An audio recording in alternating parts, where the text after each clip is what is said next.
Misalkan ada seseorang suami yang penghasilannya besar, kaya Kaya. raya. Akhirnya otomatis ketika suami berpoligami, maka ada satu kewajiban nanti pembagian warisnya juga nanti bisa Beda. bisa bisa banyak akhirnya begitu. Mana ada seorang perempuan cantik itu menikah dengan laki-laki yang nggak cakep dan tua lah katakan itu. Lalu ditanyakan sama entah itu tetangganya temannya, sampean kok mau menikah dengan ini? Jawabannya sama si, apalagi si laki-laki ini main kasar dan sebagainya. Jawabannya si perempuan apa?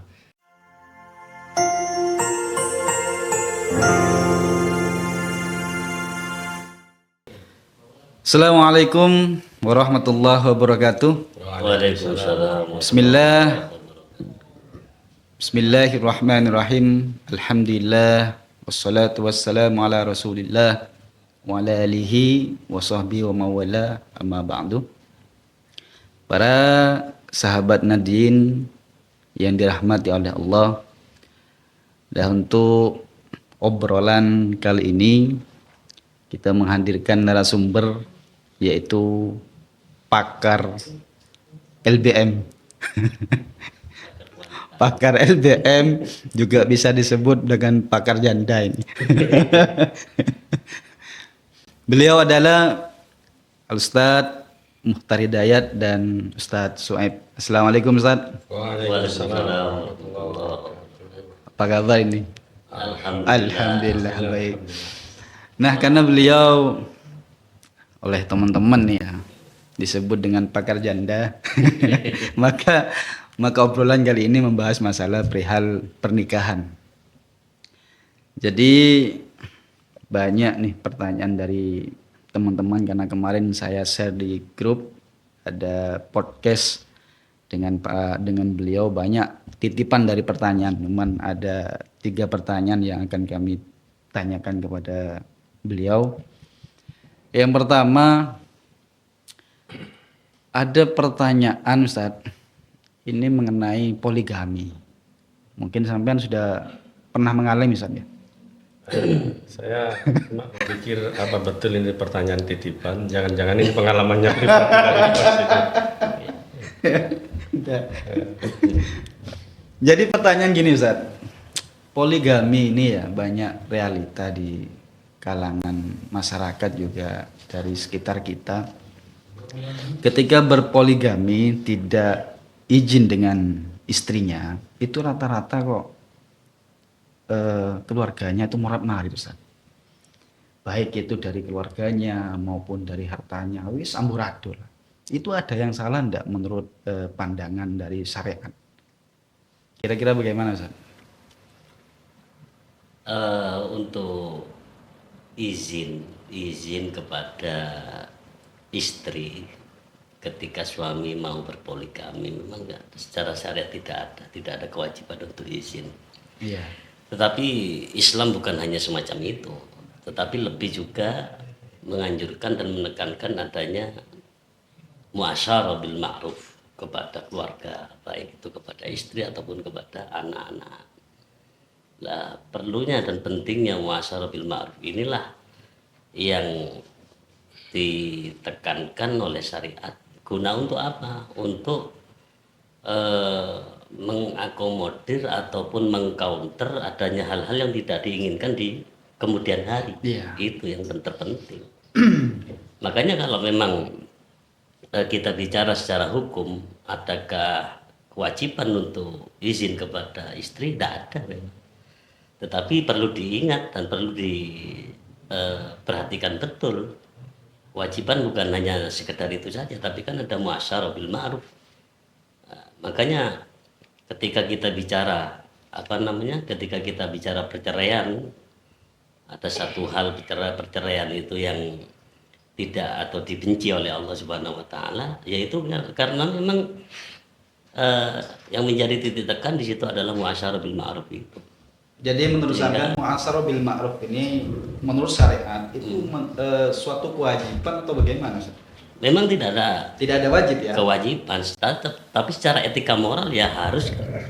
Jadi secara syariat tidak ada yang dilanggar ya berarti. Tidak ada. Tapi kenapa? Ini kan pertanyaan di titik ini Ustaz. Kenapa kok secara syariat nih baik-baik saja tidak ada yang kita langgar kan? Karena memang tidak ada kewajiban untuk minta izin kepada istri yang pertama. Nah ini kenapa kok kebanyakan itu ketika tidak ada izin itu kok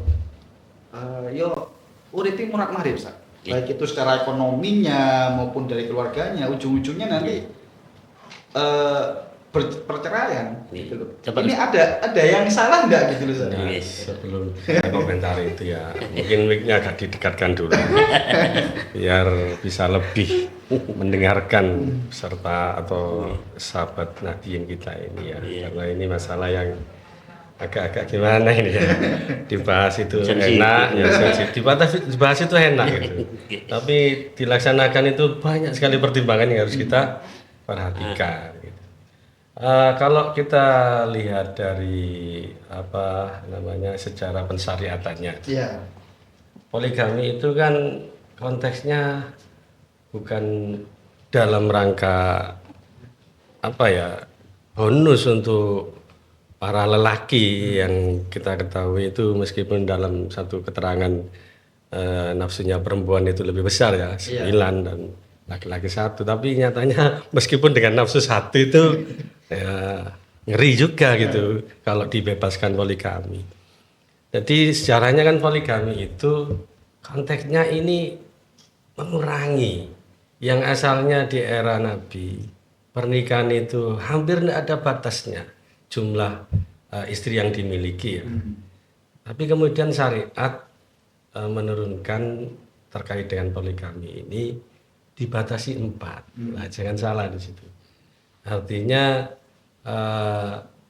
filosofinya poligami ini adalah mengurangi para janda ya? Iya, bukan mengurangi kita menuruti hawa nafsu yang tampak menggebu-gebu ya itu kalau mau dituruti. Kalau 4 itu sebetulnya bagi laki-laki mungkin kurang gitu. Maunya sih sebanyak-banyak mungkin, maunya berbagai macam model perempuan itu kita koleksi. Mungkin itu kan. Ya, ini saya bukan ngomong saya sendiri, saya loh ini ngomong gitu. Ini pengalaman pribadi apa gimana? Enggak, belum. Tapi nggak tahu kalau kejadian di sana ya. Nah, sehingga kemudian kalau lihat dari sejarahnya ini memang agama itu menganggap pernikahan bukan hal yang sepele, yang serius. Harus benar-benar dipertimbangkan. Faktanya sejarah mencatat ketika seorang laki-laki dibebaskan memiliki istri banyak, itu banyak masalah. Nah, itu banyak masalah. Bagaimana kemudian anak yang lahir itu tidak teropeni, tidak terdidik dengan baik, dan problematika bisa kita bisa bayangkan lah. Sehingga kemudian ada pembatasan. Dan sebetulnya yang disunahkan itu bukan berpoligami Ustaz ya, bukan banyak istri, malah kalau bisa cukup 1 istri saja. Apakah itu? Tapi kalau memang butuh lebih daripada 1, ya syariat memberi kelonggaran.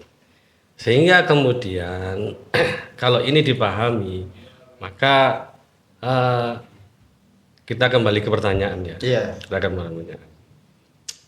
Maka kemudian idealnya poligami ini istri menyetujui. Karena memang berbasis kebutuhan suami. Bukan berbasis daripada kemauan ya hasrat nafsu semata. Nah, kalau berbasis kebutuhan, istri yang baik akan memahami bahwasanya memang suami saya butuh. Nah, prakteknya apa? Iya, semua yang berpoligami itu karena butuh. Lebih banyak kemudian karena nafsu. Nah, sampean kan nafsu kan ya. ini dikasih. Arti sampean memang mau poligami karena nafsu. Seperti itu, oh iya. Sehingga kemudian akseptabilitas kemampuan untuk menerima istri atas poligami suami ini kan tidak ada kemudian. Tidak mau menerima rata-rata kan ya. Gitu. Lah ketika tidak mau menerima, maka ada efek di belakangnya kemudian. Apa efek di belakangnya? Ya bisa saja kemudian hubungan yang asalnya harmonis dengan istri tidak harmonis. Ketika suami istri ini tidak harmonis, Pertanyaannya adalah apa akan mengefek pada relasi hubungan antara ayah dengan anaknya? Kan begitu. Nah, ketika kemudian relasi hubungan antara ayah dan anak dan istri ini kemudian bermasalah, apa iya nggak akan mengganggu pada psikologinya suami? Nah, ketika psikologinya terganggu, bagaimana kemudian dia menyelesaikan urusannya terkait juga dengan bisnisnya, apalagi ibadahnya kemudian. Nah, banyak hal yang kemudian berefek. Meskipun syariat tidak mensyaratkan adanya kewajiban izin. Berarti saya simpulkan pendapatnya sampai itu lebih kepada tidak jujur kepada atau tidak ada izin dari si istri yang tua tadi, gitu ya? Iya, rasionalitasnya begitu.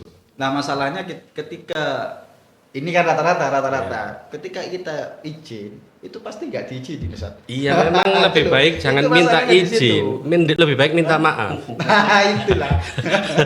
Jangan minta izin poligami, rata-rata nggak di sini. Mending minta maaf setelah poligami, minta maaf gitu. Kalau minta maaf itu pasti ada disuruh pilih, Ustaz. Iya. Milih, gua pemilih aku kan gua biasa ya. Lebih baik milih yang lainnya, jadi nambah poligaminya.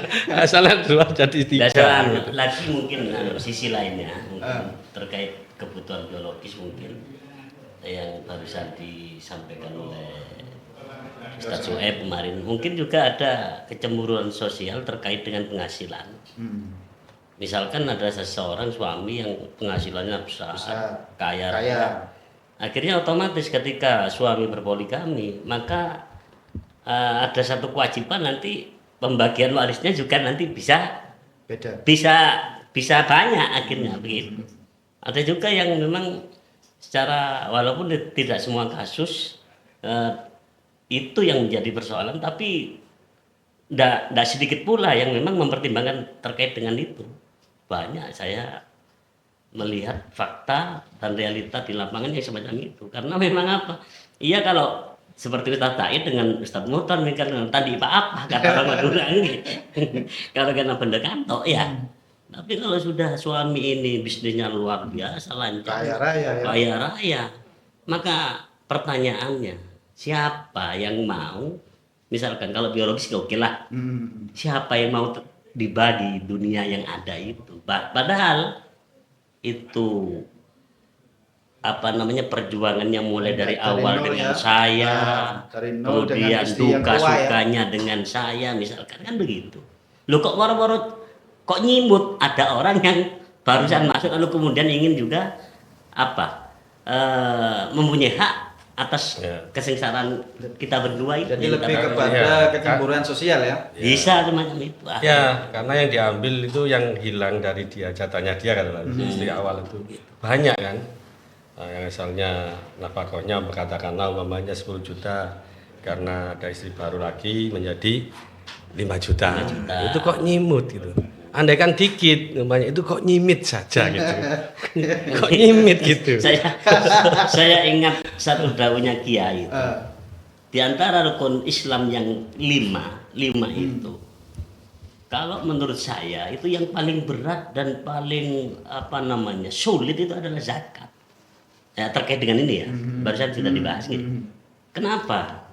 Nah, kalau zakat itu orang tidak ikut kerja, kita yang kerja misalkan contoh pertanian, kita pagi di sawah sampai kadang-kadang sore ya. Di sawah. Yang namanya kulit itu ndak ketemu warnanya, entah abu-abu entah hitam, ndak ketemu sudah. Katanya orang Madura sampai bungu ya. Lah begitu. Lah kemudian ada orang lain yang tidak ikut kerja di situ, kemudian kok dapat bagian dapat jatah, dari ya? kita, kok nyimut kan begitu. Lah mungkin konteksnya sama dengan itu.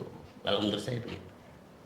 Ya, jadi idealnya memang menurut panjenengan harus ada izin dari istri tua ya. Nah, Ya, betul. terkait Mungkin permasalahannya kan bukan hanya izin dan kerelaan mungkin bisa diarahkan dengan kerelaannya juga. dari istri yang tua ya. Istri yang tua. Nah, ini kan pandangan dari sampean dari sisi si suami. Nah, sekarang dari sisi si istri, Ustaz. Kira-kira berdosa nggak ketika si suami tersebut jujur lah minta izin untuk berpoligami, dia punya harta lebih misalnya, artinya sudah syarat-syaratnya sudah lengkap lah. Iya. Tapi si istri tua tersebut tidak mengizinkan, kira-kira ada menurut syariat bagaimana, dosa apa enggak seperti itu, Ustaz?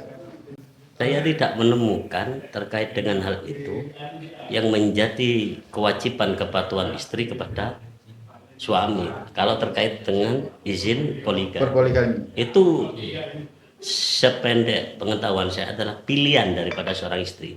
Kalau dia mau, oke. Kalau tidak mau, tidak masalah. Apa enggak Bukan termasuk nusus.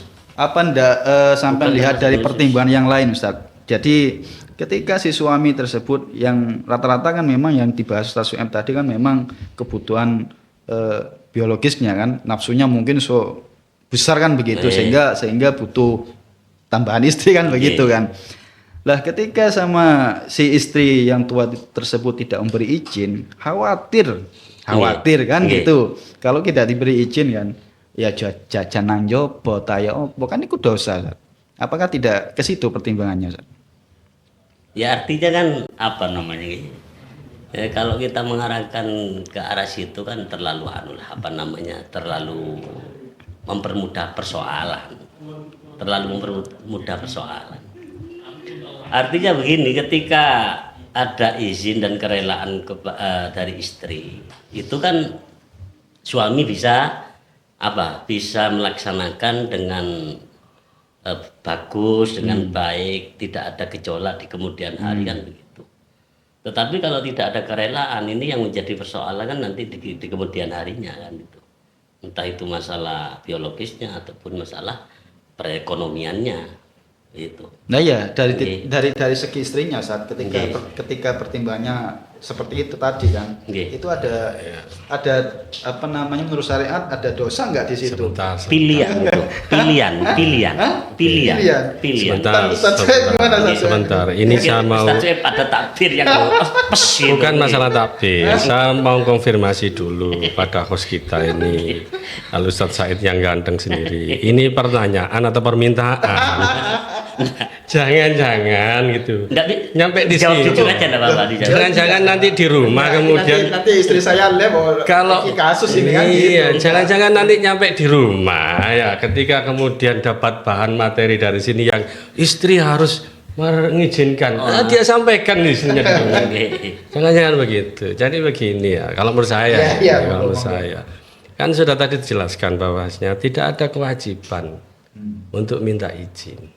Maka ketika tidak ada hukum di situ ya nggak bisa kemudian istri kita kita vonis bersalah atau tidak. Memang tidak ada kewajiban untuk memberi izin atau tidak memberi izin. Kan begitu. Kita ngomong hukumnya kan begitu. Nah, gitu. Lah masalah tadi kemudian bagaimana kalau kemudian suaminya akhirnya ketika nggak diizinkan kemudian dia berzina dan ya salahnya yang zina, jangan istrinya nggak ikut-ikut, dia yang zina kok ikut dosa. Ya nggak bisa begitu. Lah karena kan si istri nggak ngasih izin, Ustaz. Ya dia poligami saja. Seandainya si istri ngasih izin kan nggak dosa nambah istri lagi kan gitu. Loh, nambah istri nggak dosa, Ustaz. Nambah istri kan nggak dosa selama tadi selama dipenuhi syaratnya. Adil kan gitu. Adil ini bukan perasaan, tapi terkait dengan nafkahnya adil. Ya, kebutuhan. Kemudian menggaulinya adil. Jangan karena istri muda lebih cantik maka 6 hari di istri muda, 1 hari di istri tua. Kebangetan itu, kan gitu. Nah kalau itu sudah penuhi, tidak perlu izin. Jadi tidak bisa kemudian karena istri nggak mengizinkan, dia kemudian berzina, maka ini salahnya istri. Ini dolim sama istrinya ini. Nah, menurut saya begitu. Jadi kalau pertanyaannya apakah berdosa atau tidak si istri itu tidak mengizinkan, ya tidak berdosa karena dalam konteks ini izin itu nggak muktabar. Izin itu tidak punya konsekuensi hukum apa-apa. Lah kemudian karena tidak ada konsekuensi hukum, kemudian kok suami melanggar syariat, ya nggak bisa istri ini dikenai hukum dosa diakibatkan oleh suami yang berzina katakanlah karena nggak dipoligami. Dia bisa kok poligami tanpa izin. Gitu. Tidak mungkin dari host Wala tahziratu Nggak bisa. Nah, saya curiganya cuma satu, mendesak terus Ustaz Mukhtar ini karena itu tadi ini bukan pertanyaan. Ya, jadi bingung saya idealnya itu gimana Ustaz, idealnya kok bingung saya. Dari yang pertama itu idealnya harus minta izin, ya kan. Terus dilanjut lagi di pertanyaan kedua kok ya gak wajib lah minta izin ke si istri. Jadi idealnya gimana ini biar sama-sama berjalan, misalnya sampean mau istri lagi ya bisa terlaksana, terus hubungannya dengan si istri si tua itu bisa baik, itu gimana idealnya? Perlu izin apa enggak? Nek diizin loh pasti gak diizin ya Sat. Anda bukan begini, Anda bicara hukum atau bicara tentang idealnya. Hukum itu tidak mesti ideal ya. Itu maksudnya begini, hukum tidak mesti ideal bagaimana? Hukum itu punya standar. Gitu. Hukum punya standar. Standar poligami itu tanpa ada izin sah. Ya. Kan begitu, itu standarnya. Titik ya, nah, tapi kalau kemudian kita mau pernikahan yang ideal, meskipun itu pernikahan kedua dan sebagainya, lah ini baru kita masuk pada sisi ini. Itu maksud saya. Sisi ini. Nah, jadi jangan dicampur adukkan. Ketika kemudian sisi ideal ini ya lebih baik minta izin, kemudian dipaksakan hukum harus mengikuti sisi ideal ini, bahwasanya poligami tidak sah tanpa izin karena akan mengakibatkan rumah tangganya ternyata hasil survei atau hasil apa ternyata kok tidak harmonis, banyak kemudian menjadi problem. Iya. Karena memang rata-rata hasil survei lah, menurut sampai hasil survei di KUA memang sangat minim sekali ketika berpoligami itu secara sah dapat izin dari istri yang pertama. Rata-rata itu kawin siri semua, Ustaz. Artinya apa? Ya itu rata-rata tidak minta izin ke istri yang tua gitu loh. Iya, tapi kita pasti atau bukan pasti ya, saya menemukan case tanpa izin poligami juga aman-aman saja. Jadi iya memang kebanyakan mungkin seperti itu hasil survei. Saya juga belum tahu surveinya ini valid atau enggak. Saya khawatirnya kayak surveinya Cak Lontong. Ini kan jadi ya, lucu gitu. Saya kira begitu. Jadi idealnya memang untuk keharmonisan rumah tangga itu minta izin lah, bukan harus, tapi minta izin lah pada si istri. Biar nanti istri bisa menerima dan mempersiapkan diri sehingga kemudian jalannya poligami ini bisa lancar. Kalau gak dikasih izin wis menang wae ngono begitu ya kira-kira ya. Iya, itu nanti kan efeknya kan di sini. Ya nanti kembali ke kaidah itu al hukmu yaduru ma'al illah gitu. Jadi yang saya takutkan nanti sahabat Nahdien itu nanti seakan-akan ini kedua hostnya ini seakan-akan kok memberikan ruang kepada kita itu kok nyelindem main belakang takutnya. Nah, makanya di situ, Ustaz. Jadi idealnya menurut sampean harus minta izin ke istri yang tua ya. Iya. Untuk membentuk rumah tangga yang ideal begitu. Dan saya kira kalau orang normal itu tidak ada yang menginginkan rumah tangganya itu tidak ideal, itu tidak ada. Semuanya menginginkan ideal. Maka ketika kita bicara ideal, maka ya syarat sarana idealnya ya harus kita penuhi kan begitu. Iya. Termasuk adanya sukarela dari istri begitu. Tapi Ustaz Said tidak usah coba-coba betul. Baik. Maksudnya begitu. Baik, intinya sahabat Nahdien menurut Ustaz Mukhtar dan Ustaz Su'aid memang jangan coba-coba lah berpoligami kalau memang syarat-syaratnya belum terpenuhi kan begitu ya. Tapi secara idealnya memang kalau ada niatan berpoligami harus minta izin ke. Enggak harus Ustaz. Enggak harus ya? Iya, sebaiknya. Sebaiknya ya. Iya, Idealnya sebaiknya harus minta izin ke istri yang tua kan Iya. gitu. Dan istri yang tua harus mengizinkan begitu Tidak ya. Oh, enggak harus ya. Anda ini menjebak kita. Memang dari tadi saya curiga ini. Enggak, kan mungkin anu. Yo, cari Ingat, tanda. ingat itu loh, enggak mungkin panjenengan ingat mas apa? Iya. Kalau mengizini suami untuk poligami mendapatkan payung Ah, dari surga. payung emas lah ya. katanya, payung Saya sampai emas. sekarang Tidak enggak. begitu Ustaz Mukhtar. Orang keselip lidah itu satu kali saja. Beliau berkali-kali nyebut harus. Berarti ingat ini memang ini. Lah kan ini biar tidak ada Ustaz, biar tidak ada pembohongan lah kalau ini. Rata-rata memang orang berpoligami itu yang tidak ada izin dari istri yang tua itu kan setiap harinya berbohong kan. Itu kan dosa juga, Ustaz. Nah, itu kan antisipasi di situ. Ya diizinin loh, Rek. Wong poligami kan kalau memang sudah mencukupi syarat kan wis baik kan gitu kan. Iya, saya ingat apa jenengan bilang kebohongan. Saya ingat ada satu teman itu setiap namanya yang kedua itu dikasih nama gurunya. Ah.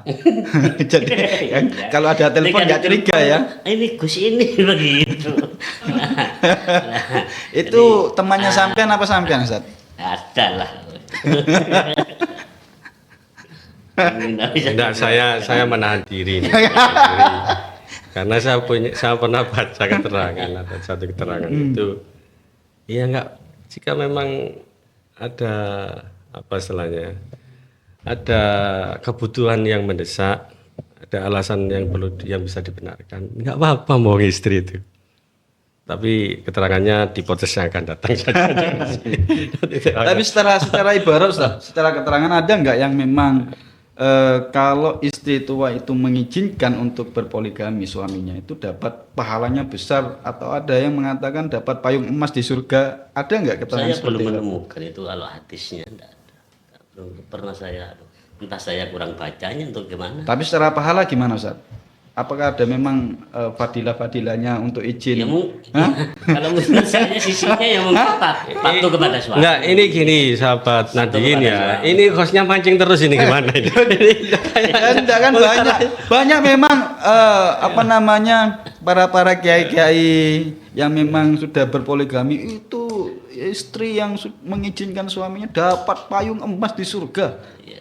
Itu ada nggak kira-kira keterangan yang seperti itu? Ya mungkin biar apa namanya istri-istri yang mengizinkan suaminya itu biar punya harapan saat gitu loh nanti.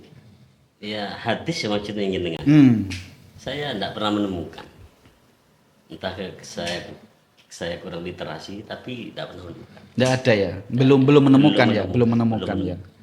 Kalau dari stasiun gimana, Ustaz? Iya, biasanya terkait dengan fadhailul amal ya gitu ya. Hadis-hadis terkait fadilah itu hadis yang kurang kuat biasanya. Dan Saya itu belum pernah menemukan. iya, dan itu ya jadi senjata untuk mereka yang punya Yang sudah melakukan ya, Iya, yang jadi sudah senjata. melakukan. Sama hadis terkait dengan sekarang kan bulan Ramadan ya, terkait dengan fadilah terawih itu kan juga bukan hadis yang keterangan yang menjelaskan hari pertama hari dapat pertama, ini, hari kedua, iya gitu. Gitu Ustaz. Jadi jenengan ya jangan pakailah itu untuk untuk modusin dengan untuk ini. Jadi tidak ada senjata nih ya. Iya, Baik, baik memang berpoligami itu ya memang apa ya, agak ruwet lah kalau dibahas ya agak panjang lah. Jadi memang baiknya bukan idealnya, baiknya memang harus minta izin ke istri yang tua agar memang di kemudian hari tidak ada permasalahan yang seperti itu. Dan idealnya narasumbernya harus melakukan sebenarnya. Oh, Harus gitu punya ya. pengalaman. Ini dua-duanya termasuk. Berarti siap berpoligami, Ustaz? Ya. Saya disclaimer ya. Waktu saya diundang podcast untuk masalah poligami itu, yang mengundang saya itu langsung saya tegasin. Saya ini belum pengalaman. Tolong dikasih pengalaman dulu. Entah 1 hari atau berapa hari, biar tidak masuk kategori kata Ustaz Mukhtar kabura maktan indallah. Allah kan. Baik, kita lanjut, Ustaz. Ada kemarin Ustaz, ini waki ya. Ada seorang punya hutang kepada apa namanya orang kaya. Punya hutang cukup. Kalau ini jelas bukan pengalaman Anda. Bukan Ustaz. Karena Anda bukan orang kaya gitu.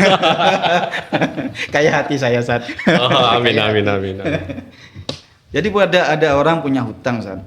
Cukup banyak lah, memang ratusan juta yang memang dari segi ekonominya kayaknya sulit untuk bayar.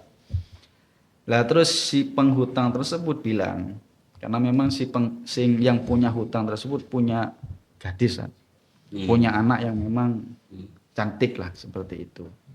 Punya anak sudah dewasa, dia cantik. Terus yang menghutangi tersebut bilang, sampean tak anggap lunas utangnya sampean, tapi asalkan anak sampean dirapikno ambek aku. Lah kira-kira menurut syariat bagaimana kalau kejadian yang seperti itu? Syaratnya seperti itu. Karena memang dia tahu bahwa orang ini nggak bakalan bisa bayar utangnya. Memang ratusan juta lah utangnya itu. Lah iki mumpung kesempatan duwe gadis, duwe anak cantik, wis dhek ngomong wis utang sampean tak anggap lunas, asalkan anak sampean dirapikno nang aku. Ini yang dimaksud terkait dengan ijbarnya. Iya. Kalau terkait dengan ijbarnya tidak masalah. Kalau memang anaknya itu masih biker dan yang punya perawan. Masih gadis ya, masih perawan ya. Iya. Kalau yang terkait dengan wali mujbir kan orang tua, ayah kan. Boleh saja, yang penting kan ada syarat-syaratnya. Sah. Ketika tidak ada permusuhan antara wali dengan putrinya, tidak ada permusuhan antara antara putrinya dengan si calon suami, lalu kemudian ada 4 kalau kayak gitu syaratnya itu harus kufu juga itu. Saya kira tidak masalah. Nah, dan akan begini, ketika kalau saya melihat terkait dengan terkait pembicaraan pernikahan. Itu kalau memang ada kebaikan untuk orang tua, untuk kebaikan orang tua, itu ulama lebih mengutamakan untuk ikut orang tua, patuh ya, patuh kepada orang tua, sekalipun memang bukan pilihan hatinya. Iya, karena yaitu tadi, karena satu, tidak mungkin ada orang tua itu menjerumuskan anak, itu tak mungkin. Sekalipun memang orang tuanya dalam keadaan terpaksa tadi Ustaz. Ya. Secara hati memang tidak setuju. Iku wis tuwek Ustaz. Ya apalagi semacam itu kan setengah menolong orang tua kan begitu. Biar beban orang tua ndak kan begitu. Selama memang tidak menyengsarakan dirinya lah si putri ini gitu. Itu. Tapi secara perasaan, secara hati menyengsarakan anaknya Ustaz. Ini begini, masalah pernikahan ini juga terkait dengan hati masalahnya. Lah makanya. Bukan masalah terkait sah atau tidaknya bukan. Jadi begitu. gini Ustaz, saya lebih kepada si anak. Iki dipaksa ambil orang yang tidak dicintainya. Bahasa anak sekarang kan, tidak dicintainya dan lebih tua darinya. Itu betapa tersiksanya tiap hari menahan perasaannya kan gitu Ustaz. Lo kira-kira bagaimana gitu loh kok dipaksa ambil iku orang tuanya yang seperti apa kan tidak ada pandangan di situ Ustaz, secara hukum syariat. Kalau secara syarat, kalau kita bicara fokus pada ijbarnya sah, yang penting ada syarat-syaratnya tadi. Tetapi yang hukum nikahnya ya. Iya, sah. Tetapi pernikahan kan dibangun bukan hanya atas dasar itu saja kan. Tapi ya kembali kepada tadi, harus ada muasyarah bil ma'ruf, sehingga nanti terbentuknya pernikahan itu menjadi rumah tangga yang mawaddah ideal lah, mawaddah warahmah samawal bahasa sekarang itu. Ya kan itu juga pertimbangan kan begitu. Jadi kematangan fisik, kematangan hati, kematangan psikis ya juga harus menjadi pertimbangan dalam pernikahan itu kan begitu. Sehingga ada Iya, pandangan saya sih. Ini kan mungkin beliau pernah dipaksa. Semuanya sekarang dipaksa apa oleh dewe? Oh ya oleh dewe lah. Pandangan saya sebelum misal kasih pandangan itu, Saman punya nomor WA-nya bapak itu yang anaknya cantik itu tak gitu. Iya, barangkali yang utang itu lebih kaya saya daripada dia kan gitu. Jadi gini menurut saya ya, memang syaratnya itu kan boleh memaksa si wali itu bapaknya tadi itu kan pertama ya tidak ada permusuhan antara si perempuan dengan si calon. Gitu. Kalau memang tidak ada permusuhan satu. Kalau dari sebelum dinikahkan mau dinikahkan itu sudah ada permusuhan, ini kan pasti nggak akan jadi gitu. Makanya agama melarang kemudian, atau tidak ada dan kedua tidak ada permusuhan antara si wali dengan anaknya sendiri. Iya Ustaz, benar nggih? Ya, ada anak sendiri. Nah ini harus kita bedah. Apa nggak akan kemudian jadi bermusuhan, yang asalnya tidak bermusuhan jadi bermusuhan. Iya, mangkel nang wong tuane. Jadi begitu. Lalu yang ketiga ini harus kufu. Sampean tadi bilang wong wis tuwa. Iya. Iya, tuwa. Ini sih cantik. Saya menduga bukan cuma tuwa, elek bisa enggak. Karena dia nggak bisa cari istri cantik dengan cara yang normal gitu. Ingos. Iya, maksa yang dia utangi. Iya, Itu kan iya. berarti dia kayaknya mau ngelek gitu ya nih. Tampaknya nggak menjual gitu. Sehingga kemudian itulah. Ini kan gitu. Jadi bisa jadi kemudian belum lagi nanti akhlaknya dia. Itu ya. Jangan-jangan dia kemudian termasuk orang fasik. Sedangkan si perempuan ini soleha gitu. Lah itu perlu dikaji dulu. Makanya saya minta nomor telepon WA-nya bapaknya ini ingin tahu kira-kira kalau bisa saya datangi bisa Jadi secara garis besarnya itu harus diteliti dulu Ustaz ya. normatifnya yang disampaikan Ustaz Mukhtar seperti itu. Tapi faktualnya kita harus ngaji betul. Iya. Ngaji betul apakah kemudian syarat-syarat itu sudah terpenuhi. Intinya harus menghadirkan narasumber yang si cewek tadi ya. Bapaknya aja nggak. Ya, Kalau sudah kena bapaknya kena. Berbagai aspeknya juga harus dipertimbangkan. Gitu. Tapi kalaupun menerima, lah saya mau melanjutkan yang disampaikan Ustaz Mukhtar tadi ya, bahwasanya harus patuh sama orang tua dan sebagainya. Kalau mau menerima, ini ada satu kisah yang menarik, di mana ada seorang perempuan cantik itu menikah dengan laki-laki yang nggak cakep dan tua lah katakan begitu. Lalu ditanyakan sama entah itu tetangganya temannya, sampean kok mau menikah dengan ini? Jawabannya sama apalagi si laki-laki ini main kasar dan sebagainya. Jawabannya si perempuan apa? Ya hitung-hitung saya Penebus dosa. bisa bersabar, bisa ya, nanti masuk surga gara-gara nikah dengan yang jelek ini. Nah gitu. Iya. Masuk akal kan? Masuk akal ya? Masuk. Akal gitu. Jadi kalau jenengan enggak cakep jangan khawatir gitu. Saman doktrin saja yang perempuan cantik itu bahasanya sampean kalau kawin dengan saya yang jelek, yang miskin, itu saman akan hidupnya sabar. Kemudian ya tak tawadhu. Pokoknya isinya surga lah sampai nanti. Gitu. Insya Allah mau nanti itu. Ini motivasi bagi yang nggak begitu ganteng ya gitu. Berarti secara normatif tidak ada masalah secara syariat Ustaz ya. Kalau syarat-syaratnya terpenuhi setelah nikahnya memang tetap sah kan begitu ya. Karena memang anak tersebut adalah kalau perawan itu kan bisa dipaksa oleh orang tuanya kan begitu ya kira-kira ya. Terus yang terakhir Ustaz, kira-kira menurut syariat itu ada nggak standarnya untuk menikahkan anaknya, Ustaz, anak gadisnya? Karena memang rata-rata di kampung saya, Ustaz, itu banyak gadis yang memang belum dewasa lah, ya, umur 17-18 itu kadang-kadang sudah dinikahkan, Ustaz. Lah sementara anak tersebut kan di umur tersebut itu kan masih labil, masih belum dewasa, masih belum paham tentang bagaimana berumah tangga.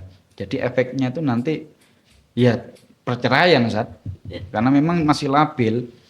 Lah sementara kalau tidak dinikahkan, lah sekarang memang eranya kan sudah beda dengan zaman dulu, Ustaz. Kalau masih pacaran ini dan itu kan ini bahaya banget kalau di zaman sekarang.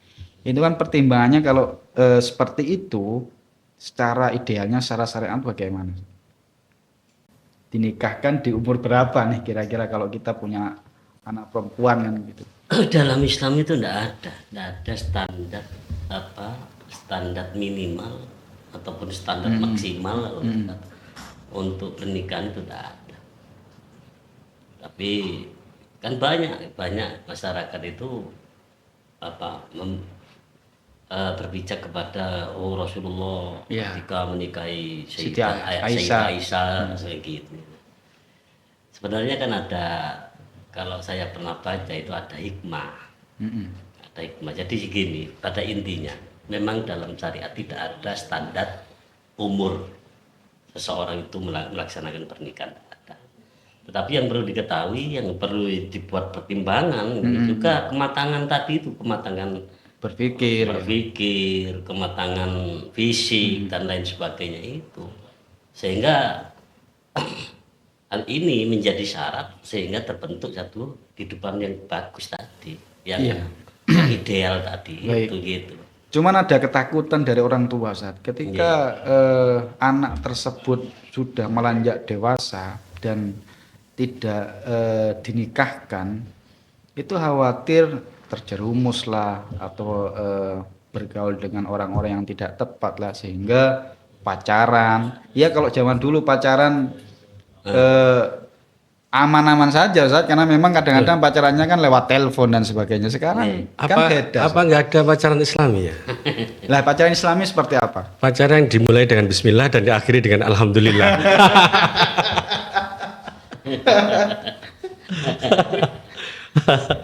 Ya. Kalau zaman dulu kan pacarannya kan hanya lewat HP Ustaz. Jadi Begini faktanya kan, faktanya. iya. Banyak kita lihat ataupun kita baca itu perceraian itu kan banyak disebabkan oleh pernikahan dini kan. Nah, Tidak ada kematangan dalam berpikir, tidak ada kematangan dalam visi dan sebagainya. Saya kira begini, kalau saya pribadi cenderung itu namanya siapa? Darul mafasid aula min jalbil masoleh tadi itu. Saya kira ketakutan akan zina itu saya kira enggak. jadi sampai lebih kepada tunggulah. Lebih takik adanya kejelekan itu, kalau menurut saya lebih takik, lebih nyata adanya keburukan itu ketika anak dinikahkan dini. Wis padha arek-arek ngene. Nah, iya. Ya apa nek arek-arek kumpul itu tukaran biasanya. Betul, Kan ngono. betul. Dulu-dulu wis tukaran gitu. Ya itu tadi Ustaz, kalau arek-arek iki dibarno Ustaz, sik pacaran atau ayolah khawatir ini Ustaz, yang dikhawatirkan oleh para orang tua ini. Iya. Nek arek enom iki sing durung dewasa iki dijarno ae pacaran gak dinikahno, iki terjerumus nanti. Lah khawatir orang tua itu di situ Ustaz. Makanya ya wis nek ono misal ono sing seneng, ono niat apik wis tak nikahno ae ngono lho. Ya memang efeknya nanti ya karena memang masih labil ya lebih kepada nanti perceraian dan sebagainya. Iya itu menurut saya kan case to case saja. Dari satu kasus yang lain, Iya, kasus yang lain. tidak Tidak kita seluruhnya bisa kemudian Menyinahi kebiasaan habis. seperti itu. Tapi kalau memang yang jenengan sampaikan tadi itu lebih tahqiq, Iya, iya, sebentar ya, lebih tahqiq, ternyata akan berzina, ya dinikahkan. Tapi kemudian setelah itu diberi bimbingan bagaimana berikan baik dan sebagainya. Artinya agama itu memastikan bahwasanya doror itu yuzalu. Jadi kemudaratan itu harus dihilangkan. Nah kalau memang bentuk kemudaratan yang lebih tahqiq itu akan melakukan zina, nikahkan. Tapi kalau ternyata tidak, lebih tahqiq bahwasanya pernikahannya nanti akan amburadul dan tapi tidak akan berzina ketika pacaran, jangan dinikahkan. Tunggu sampai dewasa gitu ya. Gitu. Jadi saya kira begitu. Kan banyak. Kalau ngomong ideal usia berapa itu menurut saya teringat satu hadis, memang tidak pas ya ini memang, karena ini konteksnya pada yang laki-laki. Kan ada itu ya masyarus sabab anistata aminkumul ba falyatazawwaj. Al-ba'a ini apa? Kan begitu. Memang ulama ada yang menafsiri itu adalah mohon maaf bersetubuh zima gitu. Tapi ada yang kemudian mengartikan itu adalah kemampuan untuk memberi nafkah. Memberi nafkah. Artinya fungsi sebagai suaminya itu sudah Memberi nafkah dan sudah biaya cukup. memberikan. Nah, kalau kita geser kepada yang perempuan, barangkali juga ini bisa dipertimbangkan. Pernikahan yang baik itu kalau kita gaduk-gadukkan dengan itu ya.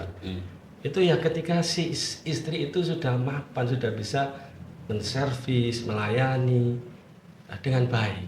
Lah kalau masih anak kecil, kan itu yang masih egonya tinggi dan sebagainya gitu. Itu kan susah. Jadi gitu. Maka di undang-undang kalau tidak salah itu, karena saya bukan pakar hukum ya gitu.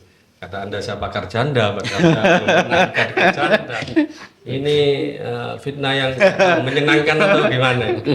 Nah, itu kan usia 19 tahun. Ya. 19. Kalau nggak salah itu ya setelah lulus SMA. Nah ini menurut saya ya sudah cukup ini. Kalau memang dia tidak kuliah, ya nikahkan saja. Sudah menurut saya sudah moderat lah perundang-undangan kita terkait dengan batas usia nikah itu. Ikutin itu aja mungkin.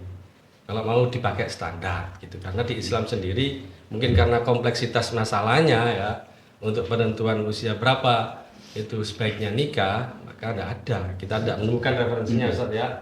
Gitu. Meskipun ada yang kemudian ya baliklah setelah balik gitu. Tapi tetap tidak menyebut usia. Saya ingat statement salah satu profesor itu mengatakan demikian. Orang yang menikahkan putrinya dini, di usia dini, dengan alasan takut zina, itu sama dengan menyembuhkan satu penyakit dengan obat dari penyakit sendiri. Jadi gak tambah waras, ya tambah nemen penyakit, ya. tambah nemen. Itu. Jadi bahasanya itu Prof. keluar dari mulut harimau, masuk ke mulut Macan. Macan. sama-sama. Iya. Masuk ke mulut Singa. Buaya. Buaya. buaya darat lagi. Iya. Tapi enggak bisa tabrakan mulut-mulutan ya. Baik, berarti tergantung situasi saja. Iya. Tergantung dari situasi. Kalau memang Enggak, tergantung dari keberanian Anda sih. oh gitu ya.